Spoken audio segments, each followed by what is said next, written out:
Pensando en Voz Alta. Conversación espontánea en la que se analizan los temas de actualidad, abordados bajo la perspectiva de Alfredo Mena Lagos. Pensando en Voz Alta. Buenos días, bienvenidos a Pensando en Voz Alta. Hoy tengo el gusto de tener con nosotros a mi buen amigo correligionario de FAS, el general Humberto Corado. Humberto es otra de las personas necesarias en estos momentos por la claridad de su mente y por su patriotismo, que a veces es una combinación un poco rara de encontrar, pero bienvenido, Humberto. Gracias, Alfredo, para mí es un gusto estar nuevamente aquí contigo en este programa que es muy visto por la ciudadanía salvadoreña, así que estoy a tus órdenes. Gracias, Humberto.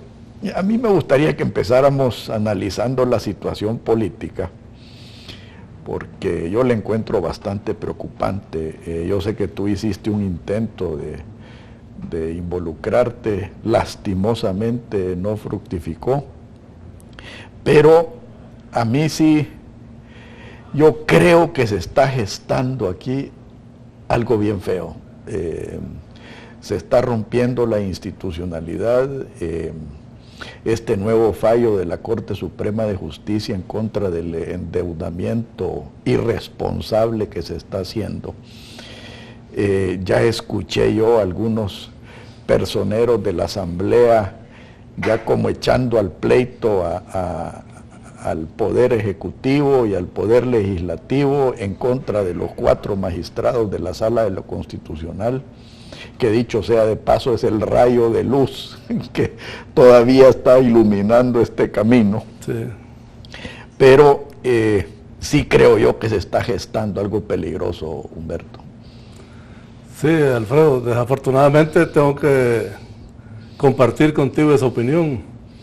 La verdad es que no es este el país que nosotros soñábamos después de la firma de los acuerdos de paz.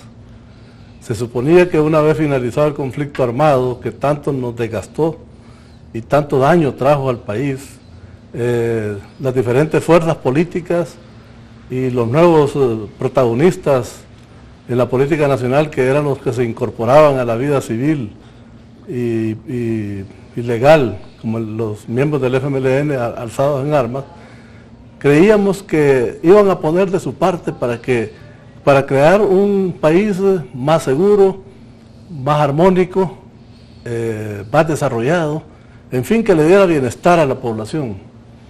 Pero desafortunadamente, a lo largo de los años, lo que hemos podido comprobar es que ni la izquierda se modernizó, en el sentido de incorporarse de buena fe al sistema político, sino que al contrario, en alguna medida ellos continúan pensando en que su proyecto político socialista todavía es posible. Nada más que por otra vía, ya no por la vía armada, sino que por la vía electoral, la vía de la participación en el sistema democrático. Entonces ahí tenemos un primer fallo. Y por otro lado, pues da la impresión de que los partidos de derecha, en alguna medida, no entendieron bien el mensaje de que si habíamos tenido un largo conflicto en que la Fuerza Armada defendió con gran profesionalismo la institucionalidad del país y todos los valores que tenemos como nación, realmente creo yo que en alguna medida también fallaron. Y no soy yo un juez para señalar aquí cuáles fueron los fallos, pero los problemas están a la vista, ¿verdad? Si nosotros no hemos logrado llegar a un punto en el que hayamos fortalecido las instituciones del Estado, sobre todo las que se crearon a raíz de los acuerdos de paz, y no tenemos paz, y no tenemos una sociedad que tenga perspectivas de desarrollo y de bienestar, entonces quiere decir que algo hemos hecho mal. Entonces yo pienso que si las diferentes fuerzas políticas y económicas y sociales de nuestro país, El Salvador, no hacen un alto en el camino y hacemos una recapitulación de todo lo que se ha hecho y nos establecemos objetivos claros hacia dónde queremos ir, todos en beneficio del país, pensando más en el interés nacional que los intereses particulares o sectarios o políticos de las diferentes facciones, creo yo que entonces sí vamos a caer en el estado fallido que tú estás presagiando. Ahora, fíjate que esto no es no está sucediendo únicamente en El Salvador, o sea, vemos lo que está sucediendo en Guatemala, lo que está sucediendo en Honduras, pues ya no se diga Venezuela, y que ya son casos extremos, ¿verdad? Pero yo no lo quisiera llamar una crisis de la democracia, porque yo creo que en todos estos países no estamos viviendo una plena democracia, sí.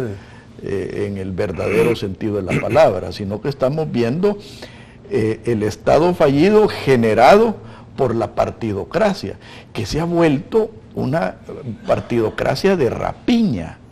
O sea, cuando tú ves que estos países tan pobres son víctimas de esa rapacidad de los políticos, tú decís, bueno, ¿qué otra vía nos está quedando? Sí, por eso te decía de que aquí todos somos responsables en alguna medida, ¿verdad? Y los que más deben asumir su responsabilidad son los dirigentes políticos, porque para eso han sido electos por el pueblo. No pueden ellos evadir esa responsabilidad de ningún tipo. Lo que pasa es que no estamos pensando en El Salvador, no estamos soñando en un país que, aunque es pequeño, que tiene sus debilidades y tiene sus problemas serios, pero también tiene sus virtudes. Hemos sido un país que a lo largo de la historia, durante el siglo XIX y sobre todo en el siglo XX, tuvimos momentos de mucha estabilidad, de mucho crecimiento económico. Ahora, cuando se ven las cifras de los años 50 y 60, bueno, El Salvador era un paraíso. Bueno, es más, no vayamos muy lejos. Tú sabes que en los años 50, yo nací en el 51, en el 51 los ingresos per cápita de El Salvador eran superiores a los ingresos per cápita de Corea del Sur. Sí. Y mira dónde está Corea del Sur ahorita y a dónde estamos nosotros. Fíjate que el crecimiento económico de El Salvador entre 1954 y 1978 fue un promedio del 6%. Espectacular. Espectacular. ¿Por qué el 54? Porque ese año se inauguró la primera presa hidroeléctrica que le dio un gran impulso a la industria. El problema nuestro es que realmente las fuerzas insurgentes que comenzaron a pensar en modificar la estructura del país, allá por los años 60, después del triunfo de la Revolución Cubana, trajeron aquí a El Salvador mucha inestabilidad, mucha zozobra. Comenzaron a trabajar al magisterio, a las iglesias, en fin, es una historia que todos la conocemos. Entonces ahí el país comenzó a tener un paro en su desarrollo, ¿verdad? Y lógicamente todo lo que vivimos en el conflicto armado, que eso nos desgastó totalmente, pues el hecho de que hayamos tenido una confrontación interna de 12 años, con una cantidad enorme de víctimas, con una gran destrucción de la infraestructura nacional, eso lógicamente tenía que tener un impacto que hoy los estamos pagando. Pero como no hay a quien responsabilizar de esta situación, entonces es un momento de reflexión ahora, en que todas las dirigencias de todo tipo, sobre todo aquellas dirigencias que tienen mucha lucidez y tienen mucha capacidad para poder planificar estratégicamente, bueno, que pensemos en un nuevo país, porque no podemos seguir en esta situación que vivimos actualmente. Fíjate que cuando yo fundé el movimiento nacionalista salvadoreño con unos 5 amigos más, que fue de donde prácticamente se germinó la semilla de Arena, nosotros sí soñábamos con otro tipo de país. Y por eso es que yo quizás me absuelvo de esa responsabilidad, porque yo he estado luchando desde entonces por generar una verdadera derecha. Tú te has dado cuenta que yo he sido un crítico constructivo, creo yo, y he condenado a la falsa derecha, porque creo que la falsa derecha es parte responsable de lo que tenemos ahorita, por haber minado la institucionalidad, por haber generado una sociedad de privilegios, y eso no puede ser. Ahora, del otro lado de la moneda, yo sí comparto plenamente contigo de que la izquierda aquí en este país, por lo menos la izquierda que está en el poder, no ha sabido modernizarse. Y lo ves en los discursos de ahorita. O sea, cuando tú ves al presidente de la República decir de que la Venezuela chavista es el faro que ilumina su camino, te dejen que pensar. Yo la semana pasada escuché al ministro de Economía, y voy a decir el nombre y apellido, alabar lo que se ha hecho en el caso Selenel, ¿verdad? Decir de que ahora el vapor es del pueblo. Y eso es tergiversar totalmente la realidad. Esto no quiere decir de que las cosas se hayan hecho correctamente en ese caso, porque yo sí critiqué en su momento la manera en que se hizo ese contrato. Ahora, de que los italianos hicieron un buen papel en administrar eso, lo hicieron. Sí. Es que la verdad, Alfredo, que yo cuando analizo la situación del país, lo primero que pienso es en qué grado de desarrollo institucional tenemos. Porque aquí hay muchas banderas políticas. Unos aducen que están luchando por la justicia, otros aducen que están luchando por la pobreza, pero en el fondo no se está pensando en los intereses nacionales. El Salvador es un país pequeño, pero tiene intereses por los cuales debe luchar. Y debemos soñar que El Salvador algún día se tiene que convertir en una sociedad desarrollada, donde haya empleo para la mayor cantidad de ciudadanos salvadoreños sin necesidad de salir del país, que haya una buena educación, que tengamos una buena infraestructura, es decir, que no tengamos estos índices de pobreza que realmente son alarmantes. Pero para ello hay que trabajar. Y si en lugar de esa visión nacional de un país desarrollado, tenemos una confrontación permanente, ideológica, entre las diferentes fuerzas políticas del país, y que no estamos pensando en ese El Salvador desarrollado, sino que estamos pensando en que nuestro partido, nuestra ideología o nuestros intereses sectoriales sean los que realmente salgan favorecidos, entonces vamos a la deriva, porque aquí nadie tiene la razón absoluta, y todos debemos de contribuir a ese sueño, porque los fenómenos que tú has visto en Corea del Sur, en Singapur y en otros países desarrollados de menor digamos, jerarquía, no han sido casualidades, han sido proyectos verdaderamente bien diseñados, a largo plazo, con personas capacitadas, no solo nacionales, sino que incluso extranjeras, para poderlo ayudar. Han tenido mucha inversión internacional. Bueno, tenemos los ejemplos ahí de la Europa de post Segunda Guerra Mundial, con el Plan Marshall. El Plan Marshall fue el motor que levantó a Europa para convertirla nuevamente en un continente de estabilidad y de mucho bienestar. Japón es otro ejemplo. Entonces, nosotros no hemos desafortunadamente tenido ese estadista hasta hoy que pueda hacer un alto en el camino y que tenga la jerarquía, el liderazgo suficiente para convencer a unos y a otros de que si no lo hacemos de esa manera, vamos toda la vida a transitar por el camino de la pobreza, por el camino de la delincuencia, por el camino de la inestabilidad, y El Salvador se va a ir quedando a la saga.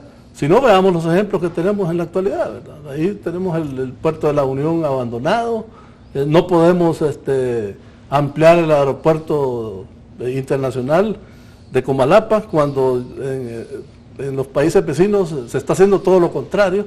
Entonces nos estamos quedando a la saga, cuando El Salvador en Centroamérica siempre fue un país admirado por su fortaleza y por su vitalidad y por su dinamismo, pero ahora parece ser que estamos al revés.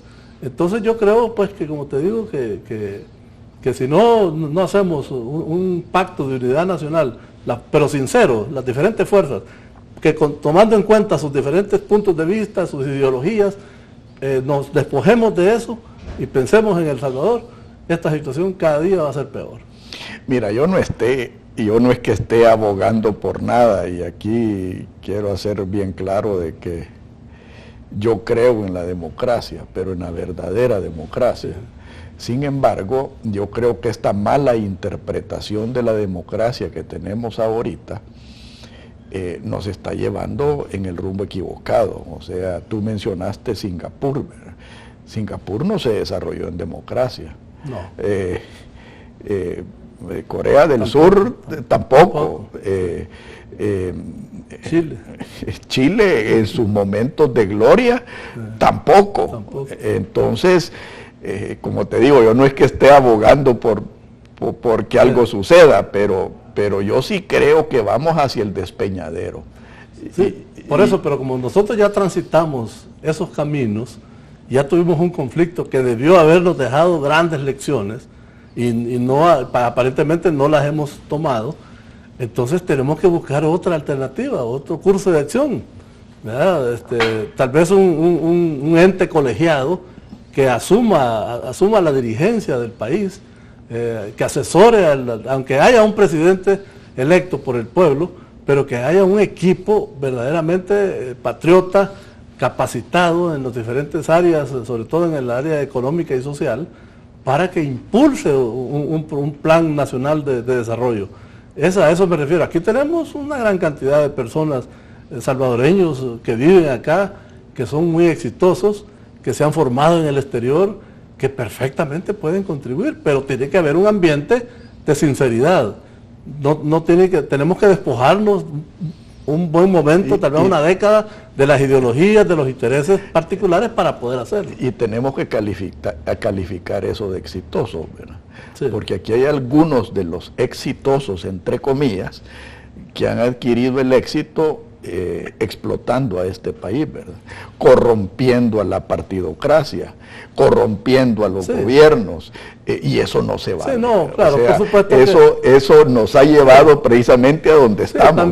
También han habido vicios de ese tipo, pero yo me refiero a que hay, creo yo, un buen número de salvadoreños que saben lo que se tiene que hacer, capacitados, que saben lo que se puede hacer, que yo creo que si se les da el espacio, y no importa que el gobierno de uno u otro signo que esté gerenciando el país, pero que permita que haya una visión hacia dónde queremos ir para poder realmente salir de esta postración.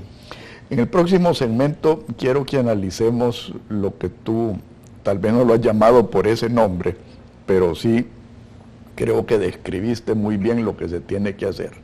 Es el proceso de modernización de este país, que pasa por un montón de cosas. Por no nos cambie, ya volvemos.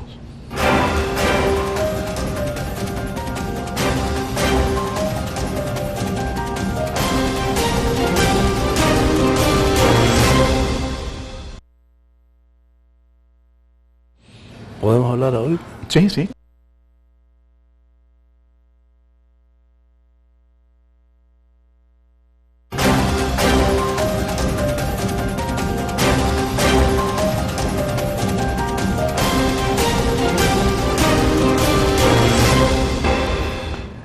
Humberto, tú y yo estuvimos en la administración Calderón Sol, que para mí fue un gran desperdicio. Fue una oportunidad perdida porque se sabía lo que se tenía que hacer. O sea, el proyecto de modernización que se inició era un proyecto que creo yo nos hubiera llevado a un buen destino. Pero ¿qué es lo que pasó? La modernización se convirtió en piñata. Y eso no se vale. Sí. O sea, estamos sufriendo los efectos de esa prostitución de la palabra modernización. ¿Y por dónde debemos de comenzar en el proceso de modernización? en generar una institucionalidad sólida, Sí. a donde los entes reguladores sean verdaderamente independientes, a donde, gracias a Dios, es lo único que nos queda, la Corte Suprema de Justicia en la Sala de lo Constitucional verdaderamente independiente y objetiva, a donde impere la ley, el derecho de la ciudadanía, el beneficio de la ciudadanía. Pero ¿qué es lo que pasa? Cuando se ha agarrado este país de piñata, y lo han agarrado los políticos, lo han agarrado los burócratas, lo han agarrado los malos empresarios, nos está llevando a ese despeñadero, Humberto. Sí. Es que mira, no hay ningún país en el mundo desarrollado que no sea fuerte en su constitución y en sus leyes. Donde hay prosperidad, también hay legalidad, hay respeto por las reglas del juego. Y nosotros aquí somos muy dados a irrespetar esas reglas del juego o a modificarlas a conveniencia nuestra. Y hay muchos ejemplos que han sucedido en el pasado. Entonces yo creo que por esa razón es que no hemos logrado estabilizarnos institucionalmente. Pero también hay otro aspecto que yo considero de que es nocivo para el país, que es la confrontación ideológica. Terminó la guerra armada que tuvimos, que fue impuesta por las fuerzas insurgentes que todos conocemos, pero hemos continuado enfrentados. Si no, mira tú todo lo que ocurre en la Asamblea Legislativa. Enfrentamientos constantes, da la impresión de que es un ring el que hay en la Asamblea Legislativa, y no es el primer órgano del Estado, como se le da en llamar, pensando en qué es lo que le conviene al país, sino que están pensando en lo que le conviene a su proyecto político. Ahora, fíjate. Y eso para mí es más nocivo que lo anterior. Fíjate, Humberto, que yo no sé si en el fondo, en realidad es cuestión de ideologías. Yo creo que están usando la ideología de excusa para avanzar sus proyectos, que son proyectos personales y de grupo. Sí. Porque tú ves ahorita, la lucha es de la nueva clase empresarial, si la podés llamar así, tratando de desplazar a la antigua clase empresarial, y ambos enfrascados en piñatas. Porque agarremos un ejemplo. Y te voy a poner un ejemplo. Yo esta semana leí un artículo muy interesante en El Economista, que es una revista inglesa muy buena, sobre la concesión de aeropuertos. Ahora está el gran debate de que los fondos de pensiones tienen que invertir en el aeropuerto. Con esa excusa le quieren caer encima a los fondos de pensiones, cosa que es muy peligrosa, claro, Humberto, claro. Y puede desatar algo bien feo. Claro. Ahora, ¿qué es lo que decía ese artículo en El Economista? Que el negocio, y hay que verlo de esa manera, el negocio de un aeropuerto se divide en dos, tiene dos fuentes de ingresos. Una es que los aeropuertos modernos en realidad son centros comerciales. Sí. Y segundo, la generación de los cargos por aterrizajes, por uso de mangas, Sí. Ahora, ¿qué es lo necesario para que eso se dé? Aumentar el flujo de pasajeros. O sea, si tú aumentas el flujo de pasajeros, más gente va a comprar en tu centro comercial y más gente va a emplear aviones. Ahora, ¿qué es lo que se necesita para eso? Una política de cielos abiertos. ¿Quién ha obstaculizado aquí los cielos abiertos en este país? Ese tipo de empresarios que yo te digo que han alcanzado el éxito, entre comillas, explotando y dañando al país. Y ahora se disfrazan de una serie de fundaciones para ayudar, y lo único que es un intento de lavarse la cara de todo el daño que le han hecho a este país. Sí. Volvamos al artículo del Economista. Hay una empresa que se llama Fraport, que es Frankfurt Airports. Fraport es una de las empresas más exitosas en la operación de aeropuertos. ¿Qué es lo que podría hacer Fraport por El Salvador? Primero, invertir todo el dinero que le quieren saquear a los fondos de pensiones, porque ellos se encargarían de hacer la nueva infraestructura, la ampliación y la modernización. Pero ¿sabéis qué es lo más importante? Que Fraport, en su interés por generar más tráfico en el aeropuerto, puede ser un buen instrumento para atraer nuevas líneas aéreas a El Salvador, para establecer de El Salvador un hub no regional, un hub mundial. Claro. Entonces, ¿por qué este tipo de ideas no se está discutiendo? ¿Cuántos millones de razones estarán corriendo en la clase política para que este tipo de ideas y este tipo de proyectos no se den? Y esos son los verdaderos culpables de lo que tenemos aquí en El Salvador. Mira, Alfredo, volvemos al mismo punto con que iniciamos la conversación. Si nosotros no somos un país fuerte institucionalmente, si nuestras leyes no se cumplen o se cumplen a medias, entonces ocurren esos abusos que tú estás mencionando. Pero si aquí tuviéramos unas leyes rígidas y que se cumplieran verdaderamente al pie de la letra, yo te aseguro que todas las empresas nacionales y extranjeras, por muy grandes que sean, se someterían a esa legislación para poder operar. Lo que tú estás diciendo, esas concesiones que se hacen a los privados para que ellos inviertan, es lo más común que está sucediendo en el mundo. Ellos pueden concesionarse carreteras, aeropuertos, centrales hidroeléctricas, pero todo lógicamente tiene que hacerse bajo un marco jurídico, marco legal correcto.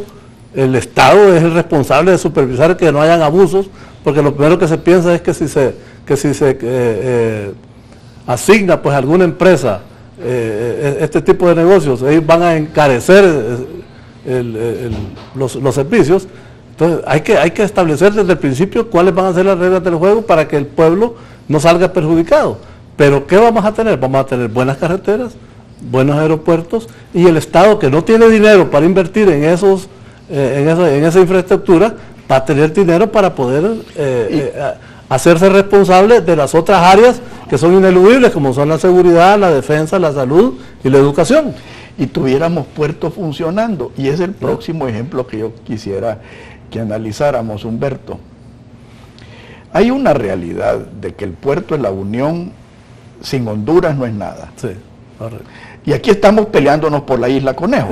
O sea, mira, aquí hay gente, yo soy nacionalista, porque cuando yo fundé mi movimiento le puse movimiento nacionalista salvadoreño, pero el nacionalismo bien entendido. El nacionalismo bien entendido es la prosperidad del pueblo, no la protección de intereses particulares. ¿Qué es lo que quiero decir yo con esto del puerto? Cuando se concebió el puerto en su momento, creo que fue una concepción correcta. El generar un canal seco entre Puerto Cortés y La Unión. Sí. Ahora, la implementación fue pésima. Primero que empezamos con el sabotaje del FMLN y del PCN, porque fueron los dos partidos que se opusieron a la ley de concesiones, y esa responsabilidad no se la van a quitar. Segundo, ¿por qué no podemos sentarnos con los hondureños y establecer el Golfo de Fonseca como un área internacional a donde compartamos intereses nicaragüenses, hondureños y salvadoreños? O sea, a mí me da cólera el abuso de haberse tomado la isla Conejo, pero sacrificar el interés del Salvador por la isla Conejo tampoco. Entonces tenemos que sentarnos y analizar cuál es el verdadero interés de este país. ¿Queremos que El Salvador sea un centro logístico regional a través de del puerto de la Unión a través de una red ferroviaria que conecte al puerto de la Unión con el resto de Centroamérica, sí, o nos vamos a quedar con los intereses, los pequeños intereses de caciques que nos están arrestando el progreso? Sí.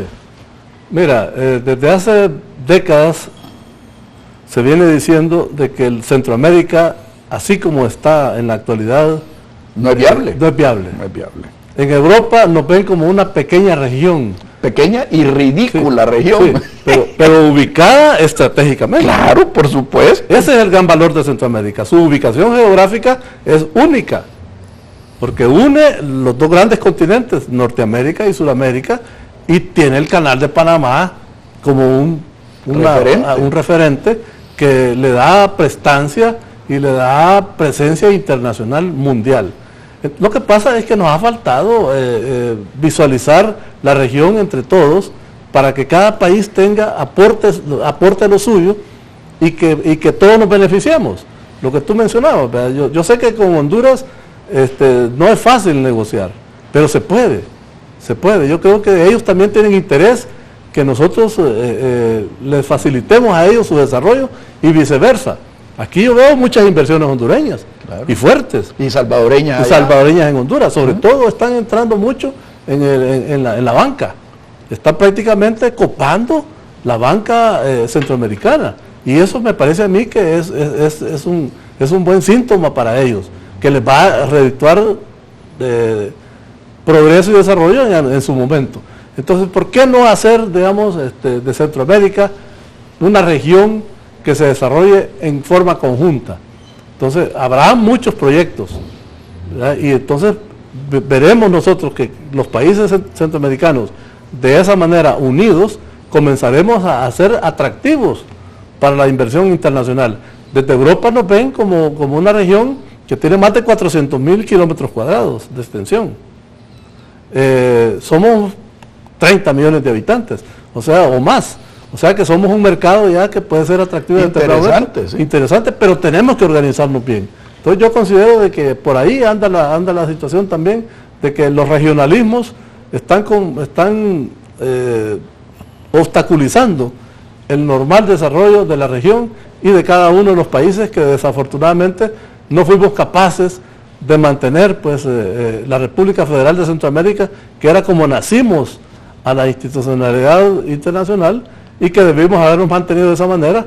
Yo creo que seríamos una región mucho más fuerte y mucho más desarrollada. Ahora, fíjate que eso me trae a mí a la unión aduanera. O sea, ya la unión aduanera se está dando entre Guatemala y Honduras, y El Salvador por variar a la saga. Yo ya comencé a escuchar ruidos del sector privado oponiéndose a la unión aduanera. Ya hay unos cuantos distribuidores de carros que no quieren que puedas ir a comprar carros a Guatemala. Habiendo salvadoreños que son dueños de distribuidoras de carros en Guatemala, sí, y en Honduras también. Tenés el sector azucarero. No quieren azúcar de Honduras y de Nicaragua y de Guatemala, ya no digamos de Nicaragua. Entonces, esos son ejemplos del daño que se le hace a un país cuando empezás a proteger intereses particulares y sectoriales. En ese sentido, yo creo que la empresa privada, y aquí apelo yo a las gremiales que son decentes, a denunciar ese tipo de cosas, porque eso es lo que está dañando la integración centroamericana. Ya no digamos el CA4, que te acordás que ya se había dado y hemos retrocedido, ya ni siquiera intercambios deportivos pueden haber libremente, que en realidad es una vergüenza. Pero es por lo mismo, Alfredo, si el poder político no es fuerte y no tiene la capacidad legítima de imponerse a esos intereses sectoriales, entonces vamos a estar al revés. Los intereses sectoriales que tú estás mencionando son los que van a dominar al Estado y no al revés, como debe ser. El Estado tiene que ser fuerte en todas partes. O sea, los sectores empresariales son muy importantes, son los que desarrollan un país, son los que proveen empleo. Cuando actúan sanamente. Y tienen derecho a sus ganancias legítimas, pero no pueden entorpecer los intereses nacionales, no pueden estar en contrapunto de aquellos avances que el país necesita por satisfacer sus intereses empresariales de cada uno de los sectores que tú has mencionado. Entonces yo considero de que eso sucede porque no tenemos un gobierno fuerte. No, y fíjate que, yo por primera vez escucho a alguien de izquierda, como es Héctor Dada, el doctor Héctor Dada, denunciar de que de los obstáculos más grandes al desarrollo del sistema educativo en este país son los sindicatos de maestros, que yo vengo denunciándolo desde hace años. Entonces,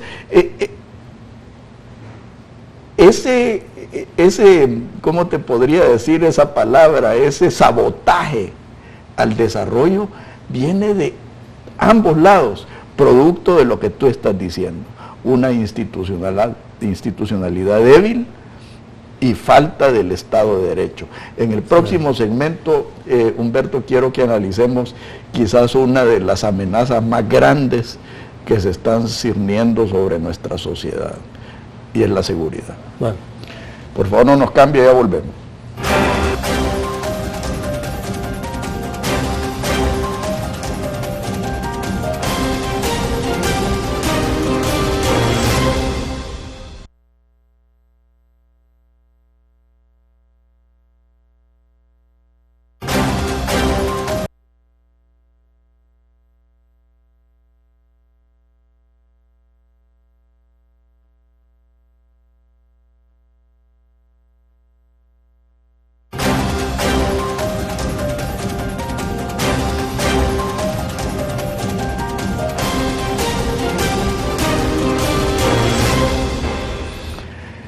Humberto, la seguridad, que es un tema pues que tú conoces mucho sobre ello, es una amenaza, quizás la amenaza más inmediata y más cruel, porque es la que está generando primero la falta de empleo, la pobreza, la emigración y la infiltración del crimen organizado en este país.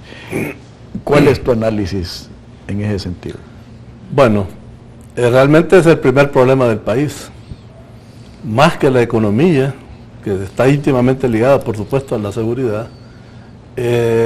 La inseguridad que estamos viviendo es realmente preocupante. Y es más preocupante el hecho de darnos cuenta que en lugar de mejorar, vamos empeorando. Que las medidas de una u otra forma que se han ido tomando no están dando los resultados deseados, sino que por el contrario, cada día hay más homicidios, hay más inseguridad en la gente, hay realmente temor ya incluso de salir a la calle a realizar las actividades normales, y a veces es paradójico que mucha gente dice: vivíamos más seguros durante la guerra, y eso no es posible, porque deberíamos de vivir más seguros ahora que no hay el conflicto armado.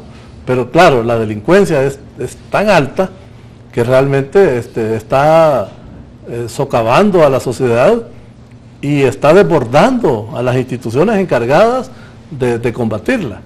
Entonces aquí algo está pasando. Yo pienso que si las medidas que se han tomado no están dando resultados, es porque realmente no son las adecuadas.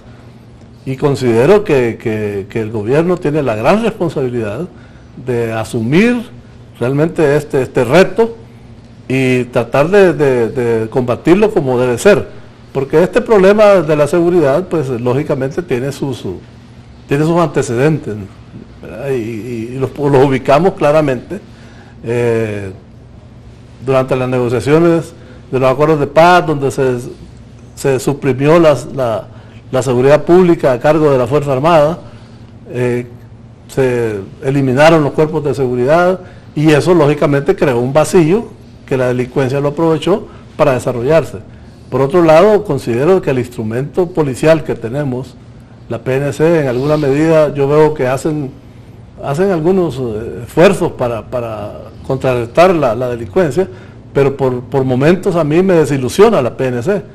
Por ejemplo, nunca había visto a policías sindicalizados exigiendo sus derechos, probablemente sean legítimos, pero una policía y un ejército tienen que ser básicamente disciplinados. Verticales.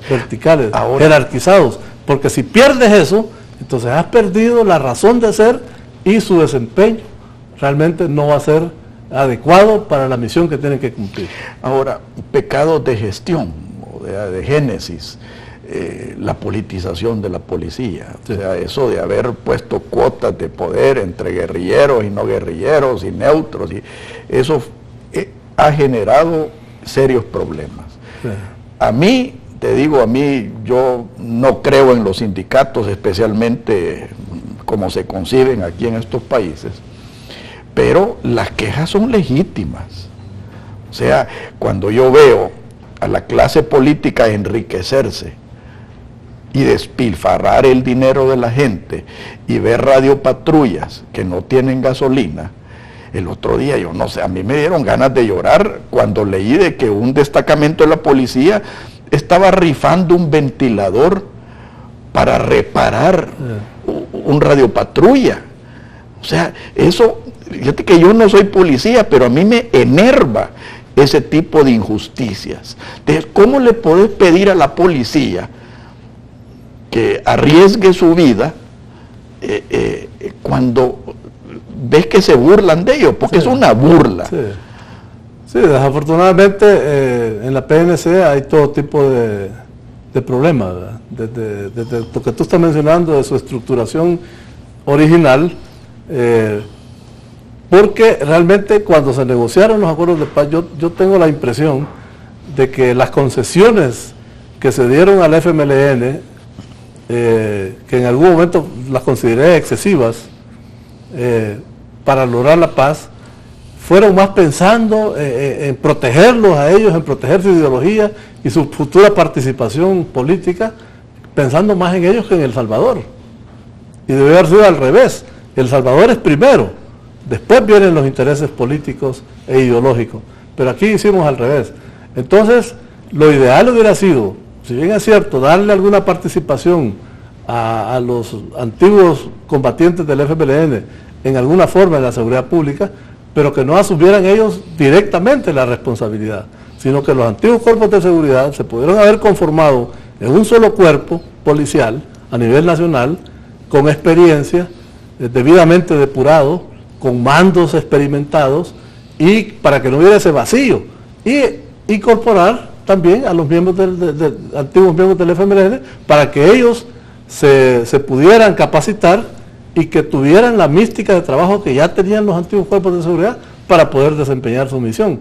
Pero se dejó eso al garete, se comenzó, la Policía Nacional Civil prácticamente comenzó a operar sin tener conocimiento de la gran responsabilidad que estaba asumiendo, y nosotros en la Fuerza Armada pues les ayudamos desde el principio, porque el aporte de la Fuerza Armada para la seguridad pública no es nuevo, ya tiene más de 20 años de estarse dando. Entonces, yo creo que las cosas no las hicimos bien. Entonces, por lo tanto, ahora no podemos esperar los mejores resultados. Pero eso no quiere decir que no se pueden corregir. Pero lo primero que tienen que hacer en la PNC es institucionalizarse. No se puede dirigir la PNC con criterios ideológicos, ¿verdad? Siempre lo he dicho, que los mandos policiales en la actualidad todos pertenecen al FMLN, cuando debería haber, no era ese el concepto con el cual se creó. El concepto era que hubiera una integración de antiguos miembros de los cuerpos de seguridad pública existentes con nuevos miembros de la del FMLN, y que ambos se sintieran parte de un solo cuerpo y que tuvieran realmente una capacidad de desarrollarse ambos, pero sobre todo de desarrollar la institución, que a estas alturas debería estar dando resultados más efectivos y debería de ser capaz de cumplir con su misión sin necesidad de ser apoyada por la Fuerza Armada. Ahora vamos a la Fuerza Armada. Yo hace años, y te estoy diciendo hace 4 o 5 años, empecé a hablar de las unidades especiales. yo quizás empleé un nombre un poco gráfico. Sí. Yo los llamaba unidades de cazadores. Sí. En ese sentido puse de ejemplo al GSG-9 de Alemania, al SAS de Inglaterra, a la Delta Force de Estados Unidos. O sea, son unidades especializadas que se dedican a combatir el terrorismo, porque aquí ya estamos hablando de terrorismo, Humberto. O sea, por favor, dejémonos de paños tibios. Sí. Aquí estamos hablando de terrorismo. Sí. Entonces, hasta hoy se está haciendo eso. Pero a mí me preocupa una cosa, y aquí tú como militar me vas a corregir si estoy equivocado. A mí el ejemplo de lo que le pasó al ejército de Venezuela, a mí me da mucho temor. Sí. Esa infiltración ideológica y moral de una fuerza armada. Sí. A mí eso sinceramente me preocupa, Humberto. Sí, tienes toda la razón en preocuparte. Mira, la Fuerza Armada de El Salvador hasta estos días ha demostrado mucho profesionalismo, ha demostrado que es una institución, además de patriota, muy institucional. O sea, no se ha contaminado hasta este momento de ideologías extrañas que la puedan digamos, encaminar por rumbos que no son los correctos. Es decir, la Fuerza Armada de El Salvador hasta este momento ha cumplido fielmente con su misión, sirviéndole a diferentes partidos de diferente ideología. Ya tuvimos un presidente demócrata cristiano, tuvimos los presidentes de Arena, hoy está sirviendo al FMLN, y la Fuerza Armada continúa siendo la misma institución profesional, la misma institución valiente, que supo cumplir con su misión durante el conflicto, y yo creo que eso no ha cambiado, y ojalá que nunca cambie, porque lo que dice la Constitución, que debe ser apolítica, subordinada, jerarquizada, sobre todo apartidista, esos conceptos la Fuerza Armada no los ha perdido, y espero que no los pierda, y espero que sea inmune a cualquier tipo de penetración ideológica de cualquier signo. Por eso es que la Fuerza Armada no es conveniente que cuando un gobierno de derecha o un gobierno de izquierda traten de instrumentalizarla a su favor. Correcto. Exacto. Es lo que ha sucedido en Venezuela. El ejército venezolano y las Fuerzas Armadas venezolanas en general han dejado de ser unas Fuerzas Armadas nacionales para convertirse en una Fuerza Armada bolivariana, le llaman ellos, pero en el fondo es una Fuerza Armada al servicio del chavismo. Bueno, pero y entonces ahí ese sí es un cáncer que va a destruir a esa institución armada. Pero hay algo peor. Los grandes capos de la droga en Venezuela son generales bolivarianos. Bueno.